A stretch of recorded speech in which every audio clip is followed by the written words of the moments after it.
এবার আপনাদের সামনে তুলে ধরছি নর্দার্ন এভিনিউতে রামনবমীর মিছিল। সেখানে রয়েছেন বিজেপির প্রার্থী রিতেশ তিওয়ারি। বাইকে করে তিনি বেরিয়েছেন রামনবমীর মিছিলে। কর্মী সমর্থকদের সঙ্গে নর্দার্ন এভিনিউতে রামনবমীর মিছিলে বেরিয়েছেন বিজেপির প্রার্থী রিতেশ তিওয়ারি। তিনি বাইকে করে বেরিয়েছেন মিছিলে। মাথায় হেলমেটও পরেছেন রিতেশ তিওয়ারি। হেলমেট পরে, গলায় উত্তরীয় পরে বাইক নিয়ে রামনবমীর মিছিলে রয়েছেন রিতেশ তিওয়ারি। সেই ছবি এই মুহূর্তে আপনাদের সামনে তুলে ধরছি নর্দার্ন এভিনিউ থেকে সরাসরি।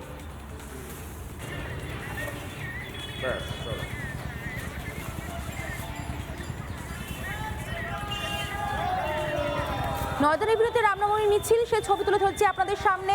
আমি চলে যাবো সরাসরি আমাদের প্রতিনিধি ওয়েন্দ্রিলা রয়েছে সেখান থেকে। ওয়েন্দ্রিলা, কি ছবি উঠে আসছে এখন সেই মিছিলটি ঠিক কোথায় রয়েছে?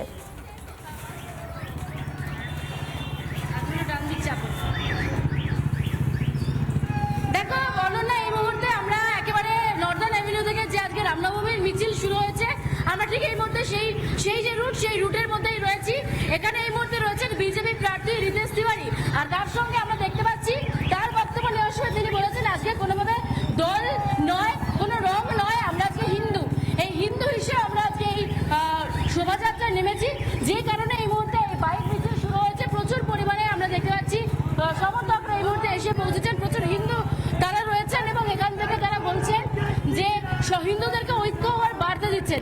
আমি এই ছবির পাশাপাশি আমি যে ছবিগুলো দেখাচ্ছি, আমার ভিডিও জার্নালিস্ট তিনি এই মুহূর্তে দেখাচ্ছেন পিনাকি নন্দে। আমরা এই মুহূর্তে বাইকে সাওয়ার রয়েছি এবং নর্দার্ন অ্যাভিনিউ থেকে আজকে ঠিক সকালবেলায় 9টা নাগাদ বের হয় এই শোভাযাত্রা। আর রামনবমী উপলক্ষে আমরা গতকালও দেখেছি যে কিভাবে শোভাযাত্রা বেরিয়েছে রিতেশ তিওয়ারি বিজেপি প্রার্থী। তিনি কিছুক্ষণ আগে এসে পৌঁছেছেন এই শোভাযাত্রা। এই মুহূর্তে একেবারে যে রুট, সেই রুট ধরে এগোচ্ছে। আমি সার্বিক ছবিটা তোমাকে এই মুহূর্তে দেখাই। পিছনে প্রচুর এই মুহূর্তে যারা হিন্দু তারা এই মুহূর্তে জয় শ্রীরাম স্লোগান দিচ্ছেন এবং এক এক করে বাইক র্যালি, সেই বাইক র্যালি থেকে এই মুহূর্তে আমরা দেখতে পাচ্ছি যে প্রচুর পরিমাণে স্লোগান এটা শোনানোর চেষ্টা করে।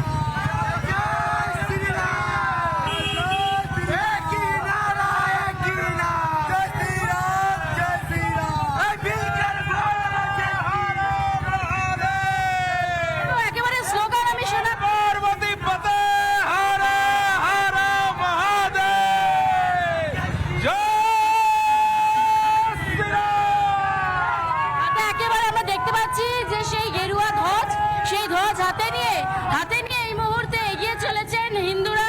এই মুহূর্তে সেই শোভাযাত্রা একেবারে সরাসরি দেখাচ্ছি রিপাবলিক বাংলা। আমি ট্যাবলোটা একটু দেখানোর জন্য বলবো, যদি সম্ভব হয় কোনোভাবে, যদি সম্ভব হয় তাহলে সেই ট্যাবলোয় আমরা দেখতে পাচ্ছি, সেখানে আমরা দেখতে পাচ্ছি সুন্দর করে ট্যাবলো সাজানো হয়েছে এবং এখানে বিজেপি প্রার্থী রিতেশ তিওয়ারি তিনিও এসে পৌঁছেছেন এবং এই মুহূর্তে আমরা সেই ছবি দেখাচ্ছি। একেবারে গেরুয়া ধ্বজ গোটা রাস্তা জুড়ে এই মুহূর্তে আমরা দেখতে পাচ্ছি এবং গোটা রাস্তা মেন রোড ওয়ার্ড নাম্বার 3 নম্বর ওয়ার্ডে এই মুহূর্তে আমরা রয়েছি।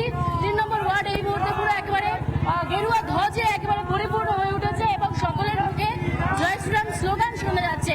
আমি আমার ভিডিও জার্নালিস্ট পিনাকি নন্দীকে বলবো আরো ছবি দেখানোর জন্য, কারণ এই মুহূর্তে গেরুয়া ধ্বজ হাতে নিয়ে যারা রামনবমীর শোভাযাত্রায় সামিল হয়েছেন তারা এই মুহূর্তে এগিয়ে চলেছেন। ট্যাবলো রয়েছে প্রচুর যারা হিন্দু তারা আজকে পথে নেমেছেন আজকে রামনবমীর শোভাযাত্রা।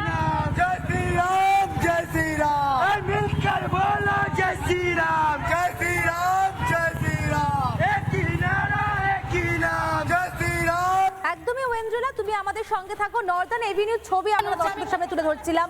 রাজ্য জুড়ে পালন করা হচ্ছে ধুমধাম করে রামনবমী।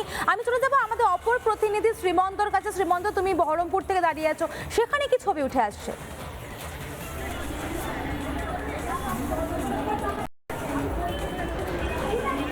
দেখো, মুর্শিদাবাদের বহরমপুর শহরে 300 বছরের প্রায় প্রাচীন ঐতিহ্যবাহী যে রাম মন্দির, সেই রাম মন্দিরকে রঘুনাথ জিউর মন্দির বলা হয় এবং সেই রঘুনাথ জিউর মন্দিরে চলছে জোর কদমে পুজো। প্রতি বছরের মতন এবছরও সেই রাম মন্দিরে পুজো চলছে। আমরা দেখাবো সেই রাম মন্দিরে যে আমাদের যে ভক্তরা আছে, এই ভক্তরা ভিড় করেছে, ঢল নেমেছে সেই ভক্তরা, এবং পাশাপাশি দেখাবো যে রাম মন্দিরে যেভাবে পুজো চলছে প্রত্যেক দিন যত যাচ্ছে তত পুজোর আড়ম্বর বাড়ছে। এই যে আমাদের এইখানে যে 300 বছরের ঐতিহ্যবাহী যে পুজো রয়েছে সেটি বলাই বাহুল্য। বাংলায় যে রাজা যোগেন্দ্রনারায়ণ রায় তিনি প্রথম এই পুনঃসংস্কার করেছিলেন এই মন্দিরের এবং তারপর থেকেই একদমই শ্রীমন্ত, তুমি আমাদের সঙ্গে থাকো। আমি নানা ধরনের কন্টেন্ট দেখার জন্য লাইক করুন, শেয়ার করুন আমাদের ফেসবুক পেজ, সাবস্ক্রাইব করুন আমাদের ইউটিউব চ্যানেল। পাশাপাশি অন্যান্য ব্রেকিং নিউজের জন্য অবশ্যই চোখ রাখুন রিপাবলিক বাংলায়।